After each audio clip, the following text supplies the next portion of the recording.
आगे आ जाओ। शायद सुझाव सभी के आ चुके हैं लगभग। अगर कोई कमी कसर रह भी जाती है तो एक जो हमारी नोटबुक है उसमें नाम नंबर लिखे हुए एक ग्रुप बन जाएगा। ग्रुप में भी सुझाव वगैरह दे सकते हैं, नहीं तो उत्तराखंड बेरोजगार संघ का जो पेज है या मेल आईडी है उसमें भी सुझाव दे सकते हैं।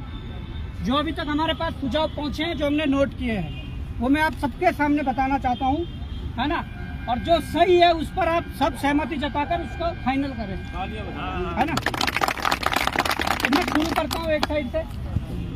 जो सबसे पहले जो सुझाव आया है एक नकल रोधी कानून, जिसकी लंबे समय से बात चल रही है और छात्रों का ये कहना है कि जब तक नकल रोधी कानून नहीं बनेगा, जब तक लागू नहीं होगा, तब तक कोई परीक्षा हम देने वाले नहीं है। पैसा देना बंद कर देंगे। ये फाइनल है ना।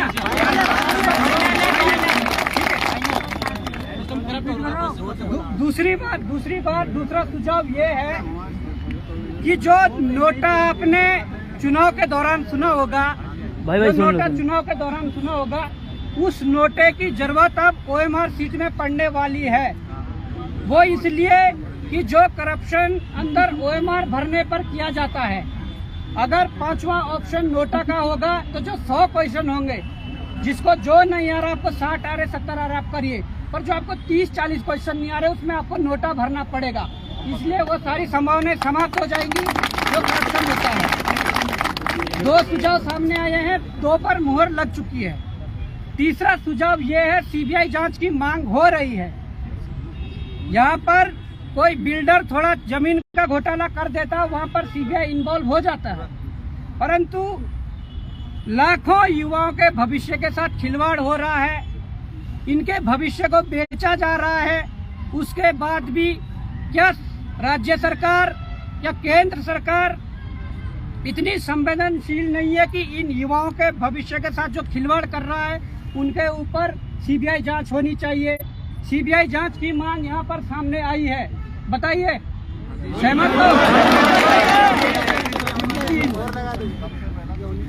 चौथा जो है, इसमें जो भी चाहे BDO, वन दरोगा, सचिवालय रक्षक या पटवारी, जिन पे परीक्षाओं में चीजें सामने आई है, जिसमें कुछ लोग चिन्हित हुए हैं, उन लोगों का नाम, फोटो सहित उनके पिता का नाम और एड्रेस सहित वो अखबारों और न्यूज चैनल ये कुछ साल के लिए प्रतिबंधित भी हो जाएगा। कुछ नहीं, हमेशा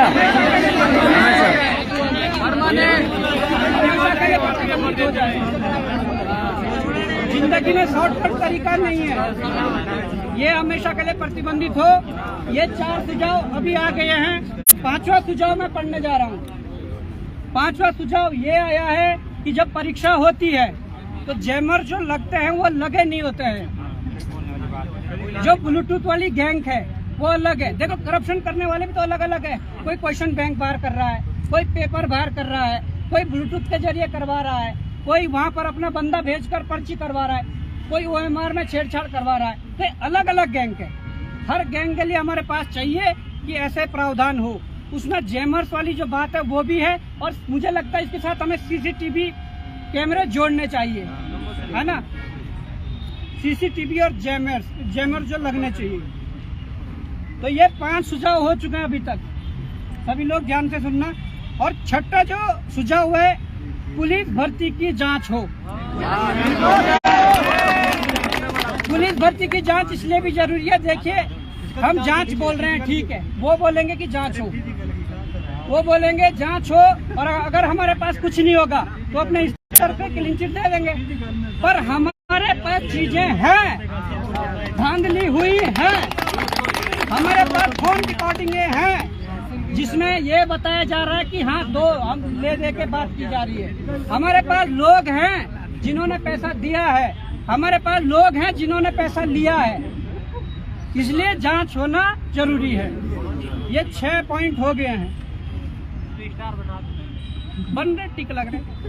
7वां जो यहाँ पर बात सामने आई है वो असिस्टेंट प्रोफेसर की API स्कोर के लिए बात सामने आई है। भाई सुन लो यार, स्कोर में आप जान सकते हैं कि असिस्टेंट प्रोफेसर की भर्ती आ रखी है, लोक सेवा आयोग या हमारी सरकार कह रही है कि हम इंटरव्यू के आधार पर नौकरी देंगे। अगर लोक सेवा आयोग के अंदर लिखित परीक्षा में इतने भारी मात्रा में करप्शन हो रहा है तो क्या गारंटी है कि इंटरव्यू में वो अपने लोगों को करप्शन करके उन्हें भर्ती नहीं करेंगे। तो ये एपीआई स्कोर जो आधारित चयन प्रक्रिया है इसे समाप्त करना है और ये अभी रोकना है क्योंकि इसकी तुरंत डेट आने वाली है। 8वीं जो है, देखिए एक अंकल हमारे बीच आए थे। देखिए जो जागरूक जो अभिभावक होते हैं ना, उनके अनुभव उनके सुझाव लेना जरूरी है। हमारे बीच 2 जो आए थे हमारे बुजुर्गगण जो हमारे पिता तुल्य थे, तो उन्होंने भी सुझाव दिए हैं। उन्होंने 2000 से पहले की बात कही है कि 2000 से पहले जब परीक्षाएं होती थी तो 30-30, 35-35 दिन तक जो है एक जो जहाँ पर ये काम चलता था, परीक्षा का प्रिंटिंग से लेकर पेपर टाइपिंग से लेकर सब कुछ और पेपर करवाने तक, चपरासी से लेकर बड़ा अधिकारी वहीं रुकता था 30-35 दिन तक। उस समय लैंडलाइन फोन होते थे, वो भी बंद कर दिए जाते थे। परीक्षा जब समाप्त हो जाए उसके बाद उन्हें छोड़ा जाता था। तो इस प्रकार की कोई प्रक्रिया बने जो अधिकारियों के पैनल को नजरबंद कर सके, इस प्रकार की एक व्यवस्था हो, ये भी हमारे सुझाव में आया हुआ है। 9वां जो पॉइंट है, इसमें 30% आरक्षण को लेकर जो बात हुई है, अभी जो हमारे सरकार ने जो अध्यादेश भी ले आए 30% पर, उसमें कंफ्यूजन ये है कि क्या वो उन पुरानी भर्तियों से प्रभावी होगा जो गतिमान चल रही है। अगर देखा जाए तो जो वर्तमान में गतिमान भर्तियां हैं उसमें ये देखा जा रहा है कि सारी भर्तियां नकल जो क्या कहते हैं 30% आरक्षण का जो जो अध्यादेश है उससे पहले की है, क्या उस पर लागू होगा या नहीं होगा, ये बड़ा प्रश्न चिन्ह है। अगर उन पर लागू नहीं होगा, अगर पीसीएस पर लागू नहीं हो रहा है और जो गतिमान और भी भर्तियां उस पर लागू नहीं हो रहा है, तो फिर औचित्य खत्म है 30% का। इसके लिए सरकार या आयोग क्या कदम उठा रही है, ये हमारा बिंदु है। 10वां जो पॉइंट है, सबसे मैं आपसे बताना चाहता हूँ कि जो भी करप्शन हो रहा है आउटसोर्स में आप देख लीजिए, किसी भी विभागों में आप देख लीजिए, जिसकी पहुंच नेता तक है या जिसकी पहुंच बड़े अधिकारी तक है, वो कम पढ़ा लिखा है, अनपढ़ भी है, पर उसे वहां पर कभी ड्राइवर बना दिया जाता है, कभी बाबू बना दिया जाता है, आउटसोर्स जेई बना दिए जाते हैं। और यहाँ तक कि लेवल 10 लेवल 12 के बीच वो रेवड़ी की तरह बांटा जाता है, आपने देखा होगा। इस तरह की व्यवस्था को खत्म करने के लिए, इस प्रचलन को खत्म करने के लिए एक हमने सुझाव डाला है, प्रतीक्षा सूची से आउटसोर्स बैकडोर भरा जाए। अगर आपको सरकार को तुरंत जरूरत है, देखिए अगर तुरंत जरूरत है, लेने पड़ते हैं कभी फैसले कि हमें इतने लोग तुरंत चाहिए, जिसके लिए वो आउटसोर्स का उपयोग करते हैं। पर हम कहते हैं अगर आपको जेई लगाने हो आउटसोर्स में, तुरंत जरूरत है, तो आपने पिछली भर्ती जेई की कराई होगी, उसमें प्रतीक्षा सूची से वेटिंग लिस्ट से आप बच्चों को निकालिए, योग्य उम्मीदवार आपको मिलेगा, आप बैकडोर में ही रखिए। और ये चाचा भतीजावाद जो प्रणाली चल रही है, इस प्रणाली को समाप्त करने की जरूरत है। तो ये हमारा 10वां पॉइंट हो चुका है। 11वां पॉइंट जो है, एजेई की जांच जो है वो होनी चाहिए, वो होनी चाहिए। कबूला है कि मैंने किया है कि ठीक है, मैं वही कह रहा हूँ, मैं चोर हूँ, तो सरकार से क्यों बचा रही है। चतुर्वेदी ने भी अगर उगला है तो वो भी है, और उसके उपरांत और भी साक्ष्य हैं, बिल्कुल उसके उपरांत और भी साक्ष्य हैं। उस आधार पर एजेई भर्ती की जांच होनी चाहिए। और भी इसमें बिंदु है, 3 गुना से 5 गुना लेंगे। तो ये और रिवाइज उत्तर कुंजी का जो इसमें प्रावधान था, बच्चों से पैसे लिए गए और नहीं डाला, फिर भी उसके बाद भी और रिजल्ट निकाल दिया। इस प्रकार की जो खामियां हैं वो सब एजेई के भर्ती के अंदर जो है उसकी भी जांच होनी चाहिए। अभी तक ऐसी कोई भर्ती नहीं हुई जिसे खुद कबूल है कि मैंने ठीक है, वो किया। अभी तो बोला 3 दिन पहले, ये मांग पत्र में सब जाएगा, बिल्कुल सारे बिंदु रखे जाएंगे। 12वां जो पॉइंट है वो प्रवक्ता भर्ती को लेकर है। प्रवक्ता भर्ती का भी चतुर्वेदी में शायद उगला है, बोला है। और हमारे बीच में ऐसे लोग भी बैठे हैं प्रवक्ता भर्ती में जो टॉपर थे, फर्स्ट रैंक, और उन्हें इतना करप्शन हुआ कि रिटर्न में वो फर्स्ट रैंक पर थे, पर लास्ट में फाइनल मेरिट में उन्हें बाहर कर दिया, वो लास्ट में भी नहीं रह पाए। तो ऐसा करप्शन है हमारे बीच में बैठे हुए, ये वो पैसा खाना है, इधर ही है बैठे हुए। रिजल्ट में सबसे टॉप में नाम है रिटर्न में, पर इंटरव्यू में इतना बड़ा खेल कर दिया कि वो उसको अंतिम जो लास्ट सीट थी उस पर भी नाम नहीं आया। प्रवक्ता भर्ती की जांच के लिए ये हुआ है। दूसरी बात यह है कि गेस्ट टीचर जो रख रहे हैं, अतिथि शिक्षक जिसे कहते हैं, वो मेरिट के आधार पर ना हो। अगर जो उत्तराखंड में जो एजुकेशन पॉलिसी है या एजुकेशन जो क्वालिटी है वो इसलिए खत्म है कि वहाँ पर क्वालिटी टीचर पहुँच नहीं पा रहा है। अगर आप मेरिट के आधार पर दोगे तो मुझे लगता है कि ओपन बोर्ड से किया हुआ अभ्यर्थी हो सकता है वो ठीक हो, पढ़ने में ठीक हो, सब कुछ हो, या कश्मीर से किया हुआ बीएड या अन्य राज्यों से बीएड करके आया हो सकता है ठीक है, परंतु अगर वो योग्य है तो वो उस परीक्षा की दौड़ में जाएं और परीक्षा पास करके आगे बढ़े। ये मेरिट वाला सिस्टम खत्म करा जाए, है ना। 14वां जो पॉइंट है परीक्षा केंद्र पर जो चेकिंग को लेकर है, अभी बात सामने आई कि पटवारी का पेपर चल रहा था और बात ज्यादा दूर की नहीं है, पहाड़ी एरिया की नहीं है, देहरादून के एक सेंटर की है। जब परीक्षा देने बैठ गए उसके बाद जब कक्ष निरीक्षक कहता है कि किसी के पास कोई ऐसी सामग्री तो नहीं है, फोन नहीं है, तो 8-10 बजे उठकर वो फोन अपना टेबल पर रख देते हैं। तो क्या इतनी अंधेर नगरी हो चुकी है कि परीक्षा देने जो जा रहा है उसका फोन जेब में है। तो चेकिंग के लिए जो बिंदु बनने चाहिए या जो नियम बनने चाहिए वो इसमें ड्राफ्टिंग जो होगी वो मांग बिंदु भी इसमें है। 15वां जो पॉइंट है लोक सेवा आयोग में विशिष्ट सदस्य मतलब स्थायी विशिष्ट सदस्य का एक अपॉइंट किया जाए। उसमें जैसे हाई कोर्ट के जज वगैरह ये हो सकते हैं, उनकी निगरानी में चीजें हो सकती है। ये कुछ बिंदु हैं जो 14-15 बिंदु हैं। इसके अलावा हो सकता है कि और भी बिंदु हो, अगर वो लिख लिया, वो कर दिया है। इसके अलावा हो सकता है कि हो और बिंदु हो।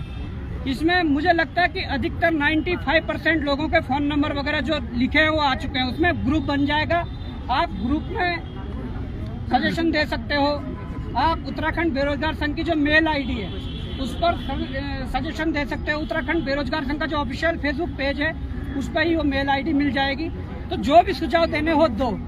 अब यहाँ पर बिल्कुल ये आप देंगे और इसमें लिख भी देता हूँ मैं। इनका कहना है कि सिलेबस जो होता है उसके लिए एक ऑथेंटिक बुक, ये नहीं है कि उत्तराखंड की हिस्ट्री अगर पूछी जा रही है अजय रावत में दूसरी है, दूसरे में दूसरी है, ये नहीं होना चाहिए। आयोग स्पष्ट करे कि किस बुक का हम मानेंगे और वही मान्य होगी। ये नहीं है कि एनसीईआरटी में सही है और आयोग कह रहा है कि हमारे एक्सपर्ट ने गलत कर दिया है। हमारे एक्सपर्ट ने जो दे दिया तो दे दिया, चैलेंज नहीं हो सकता। एक्सपर्ट कोई दूसरे ग्रह से नहीं आए हैं, वो साबित करके दिखाए कि एनसीईआरटी में जब ये है तो आप किस प्रकार से वो कर सकते हैं। ये आपने सही बोला, इसको लिख दिया है। बाकी इसके अलावा जो भी सुझाव हो बेरोजगार संघ की मेल आईडी पे दे सकते हैं, है ना।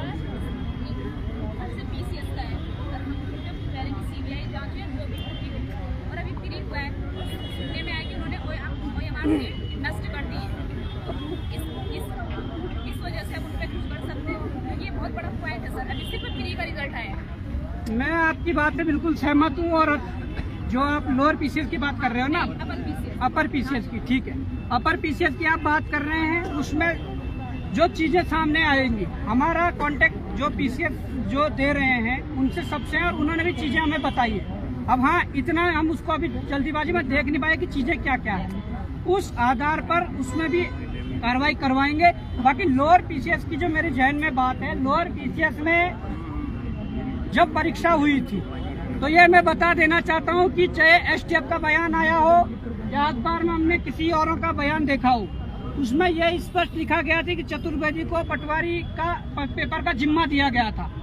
जबकि हमारे पास कागज पहुँच चुका है, लेटर पहुँच चुका है, जिसमें लोअर पीसीएस में प्री जो परीक्षा हुई थी उसमें जिम्मा चतुर्वेदी के पास था। तो क्या गारंटी कि वो पेपर नहीं बिका होगा। उसमें अति गोपनीय अनुभाग 2 में चतुर्वेदी था लोअर पीसीएस में।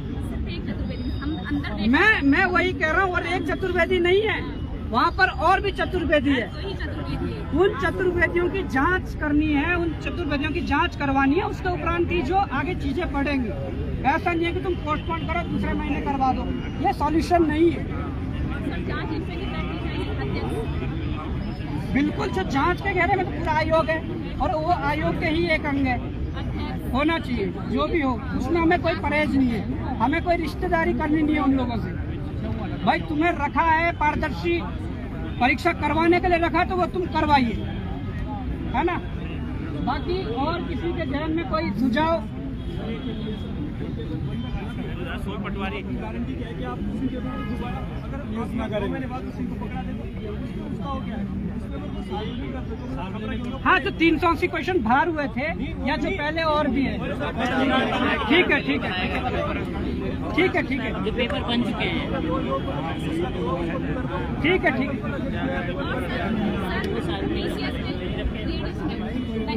में 80 पे 1, ये कहीं रूल नहीं है। ठीक ठीक। 80 पे 1 और रूल है 15 पे 1।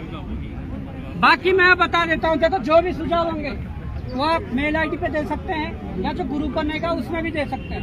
पर मैं फाइनली ये बता देता हूँ कि लड़कियों का वो कर दीजिए 1:15 वाला जो मैम बोल रही है, ये 80 पे 1 वाला मैंने करा। इस पे मैं इन लोगों से ही सुझाव ले पाऊंगा जो क्योंकि 1:80 होगी, उससे जो कॉपी की क्वालिटी भी होगी वो भी खराब होगी। क्योंकि जहाँ पे एक में मतलब 15 एक सीट पे 15 है, उसकी जगह 1 से 80 की करे जाएंगे तो चेक कैसे करोगे, किसको कितना देना, क्या है वो सब होगा।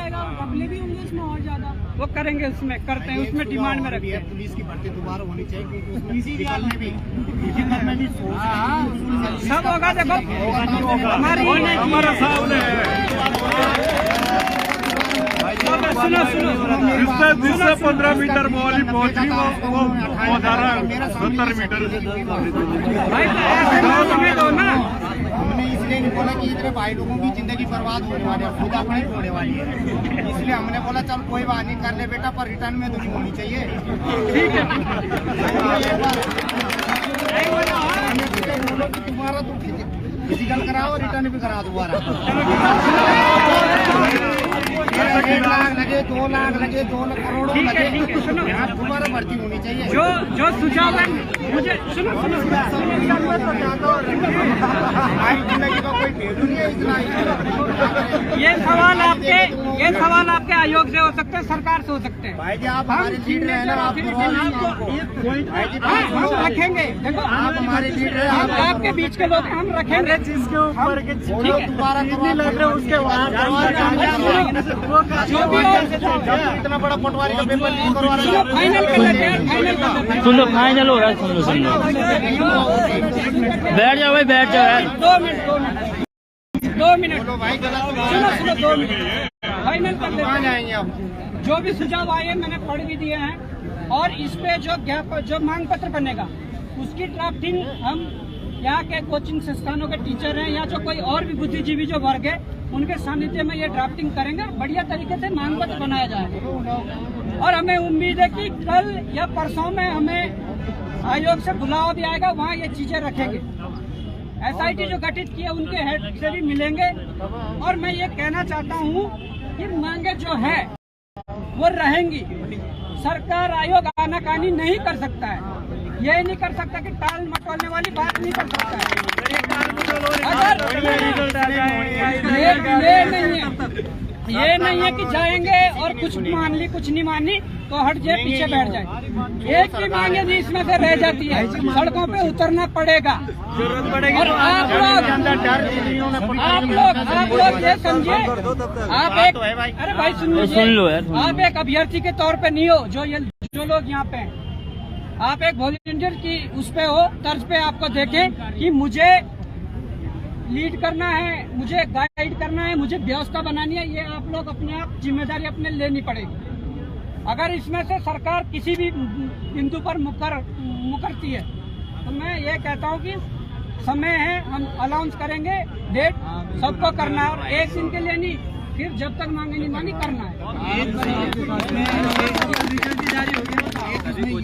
कि जो कानून बनेगा वो जल्दी से जल्दी 1 महीने के अंदर और कानून में जो सुझाव रहने चाहिए नकल रोधी कानून में जो सुझाव रहने चाहिए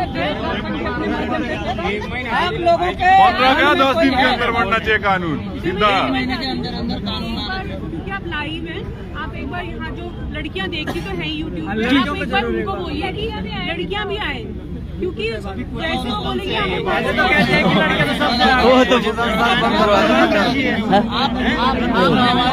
ही बता दो 1 मिनट। सुनो यार, मैं ये कहना चाहती हूँ कि लड़कियां भी आए और जो है जन आंदोलन का पार्ट बने, क्योंकि जब हम बोलते हैं कि 30% रिजर्वेशन हमें चाहिए और हमारे साथ गलत हो रहा है, तो किसके साथ गलत हो रहा है आप आओगे तब तो पता चलेगा। तो आप लोगों को आना पड़ेगा, हम लोग भी पढ़ने वाले हैं, हम भी आए हैं और हम इसलिए आए हैं ताकि हमें और हमारे साथ वालों को जो है न्याय मिले। तो आप लोग जब तक आएंगे नहीं, आप लोग आइए, आप लोगों के क्या क्या कष्ट है वो बताइए, तभी जाके आइए। जितना ज्यादा अमाउंट में आएंगे उतना ही होगा। इक्वालिटी है तो जेंडर इक्वालिटी तभी होगी जब हम सब पार्टिसिपेशन में कहते हैं कि लड़कियां सब लोग आइए जितने में जो भी पुलिस, सर मैं पुलिस भर्ती के लिए बोल रहा हूँ ना, सब दोस्तों को हमें भी पता है, जो दोस्त आए हैं जिन्होंने फिजिकल में भी 8-8, 6-6 नंबर बढ़ाए हैं अपने 10-10 बढ़ाए हैं।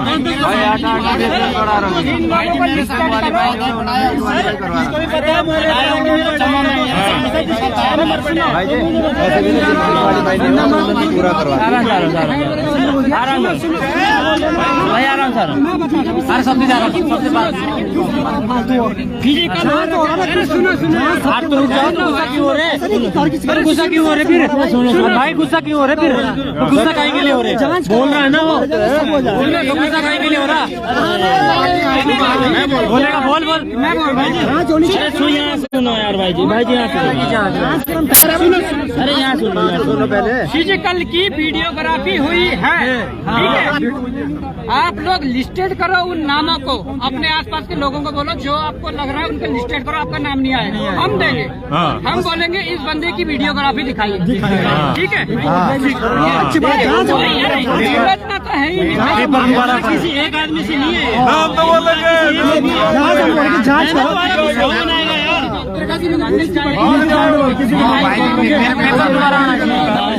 कैमरा लगाओ,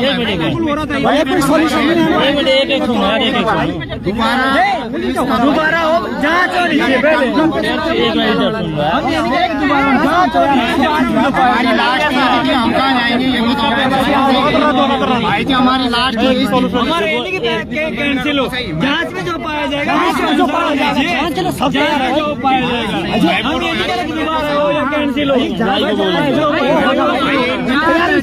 जांच जैसा वो भी तैयार है, जिसका हो रहा है वो भी तैयार है, जिसका नहीं हो रहा वो भी तैयार है सब जांच के लिए। और ऐसा नहीं होगा कि मतलब जांच होनी चाहिए हमारी, पहले लास्ट ये कोई सॉल्यूशन नहीं है कि बात करो, ठीक है? ये कोई सॉल्यूशन नहीं है, रिटर्न दोबारा होना चाहिए, पटवारी का पेपर दोबारा होना चाहिए। अगर नहीं होगा तो हम दोबारा यहीं आके गेट जाएंगे, इस बार ये गेट में चढ़े, हम गेट के अंदर पहुँच जाएंगे। ठीक है, ठीक है, हम यही कहते हैं हमारी लास्ट एज है, हम कहाँ जाएंगे भाई?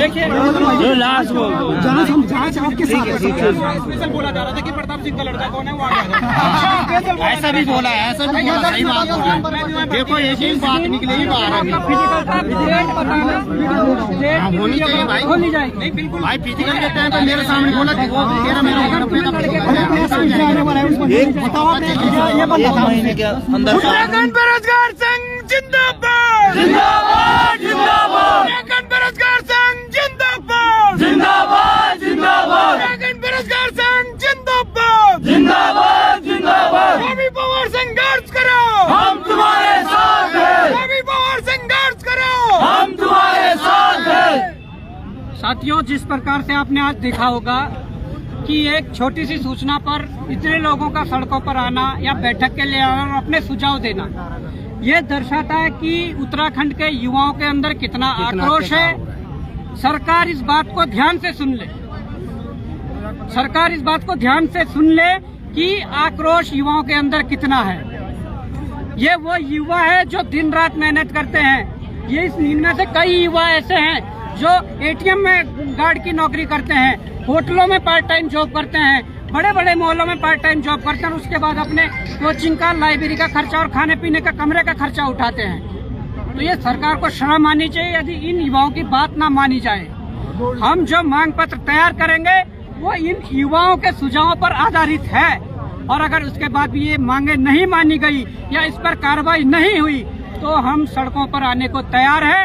ये आह्वान मेरा प्रदेश के बेरोजगारों के लिए है और उसके बाद जरूरत पड़ने पर अभिभावकों के लिए भी आह्वान होगा और इसमें त्वरित कार्य भी होना चाहिए। तो साथियों, आज के लिए ये हम इस सभा को आज समाप्त करते हैं। जो भी चीजें होगी वो सोशल मीडिया के माध्यम से या व्हाट्सएप टेलीग्राम ग्रुपों के माध्यम से आप लोगों तक पहुंचाई जाएगी और आप लोग भी अपनी जो बातें समस्याएं होगी वो आप हमें पहुंचा सकते हैं। और इसी के साथ आज की ये सभा हम समाप्त करते हैं। जय हिंद, जय भारत, जय उत्तराखंड।